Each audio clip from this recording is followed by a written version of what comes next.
ఈరోజు సతీష్ కుమార్ని చూసి కొంతమంది తమ్ముళ్ళు చెల్లెలు అనుకుంటారు, ప్రభు నన్ను కూడా అన్నయ్యలాగా దీవించు అని ఒకవేళ మీరు అంటున్నట్లయితే మొదటిగా మీరు తల్లిని తండ్రిని గాయపరచడం మానేసేయండి, బాధ పెట్టడం మానేసేయండి, వాళ్ళకి ఇష్టలుగా జీవించండి.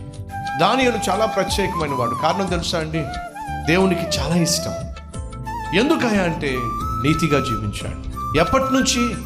యవ్వన ప్రాయం నుంచి, తను బాలుడుగా ఉన్నప్పటి నుంచి, యవ్వనస్తుడుగా ఉన్నప్పటి నుంచి, మోర్ దెన్ 70 years, 70 సంవత్సరాలకు పైగా నీతిగా జీవించాడు, యథార్థంగా జీవించాడు, పరిశుద్ధంగా జీవించాడు.